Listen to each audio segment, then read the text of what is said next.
অপেক্ষা করতে পেরেছি। এখন আমাদের এই 12 মাসে আমরা একটা চেষ্টা করি, একটু ধৈর্য ধরতে হবে। পে স্কেল বাস্তবায়ন নিয়ে সর্বশেষ যা জানা গেল। নবম পে স্কেল বাস্তবায়ন নিয়ে অর্থ উপদেষ্টার সাম্প্রতিক মন্তব্যের পর তীব্র ক্ষোভ প্রকাশ করেছে বাংলাদেশ সরকারি কর্মচারী দাবি আদায় ঐক্য পরিষদ। দ্রুত গেজেট প্রকাশ ও বেতন কাঠামো সংস্কারের দাবিতে সংগঠনটি কঠোর আন্দোলনের ঘোষণা দিয়েছে। সম্প্রতি জাতীয় প্রেস ক্লাবে অনুষ্ঠিত এক সমাবেশে নেতারা চূড়ান্ত আল্টিমেটাম দিয়ে জানান, আগামী 15 ডিসেম্বরের মধ্যে নবম পে স্কেলের গেজেট প্রকাশ না হলে আরও বৃহত্তর কর্মসূচির ডাক দেওয়া হবে। পরিষদের সমন্বয়ক মোহাম্মদ মাহমুদুল হাসান হুঁশিয়ারি দিয়ে বলেন, 30 নভেম্বরের আগে সরকার যদি দৃশ্যমান পদক্ষেপ না নেয় তাহলে আন্দোলন কঠোর রূপ নেবে। 5 ডিসেম্বর সংবাদ সম্মেলনে মহাসমাবেশ ও টানা অবস্থান কর্মসূচির ঘোষণা দেওয়া হবে।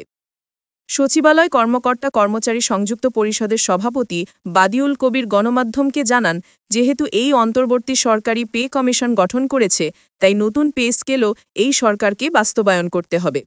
তাঁর বক্তব্য অনুযায়ী 30 নভেম্বরের মধ্যে পে কমিশনের সুপারিশ জমা না পড়লে কমিশনের উপর চাপ আরও বাড়ানো হবে।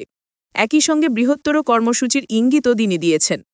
এক প্ল্যাটফর্মে সকল কর্মচারী সংগঠনকে নিয়ে আসতে ইতিমধ্যে আলোচনা চলছে এবং কর্মচারী কল্যাণ ফেডারেশনের নেতৃত্বে 12টি কর্মচারী সংগঠন এ দাবিতে আন্দোলনের জন্য জোটবদ্ধ হয়েছে।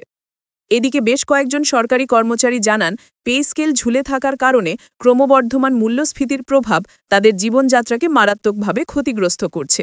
তারা বলেন, এ অবস্থায় দাবি আদায় তারা কঠোর থেকে আরও কঠোর কর্মসূচিতে যেতে প্রস্তুত।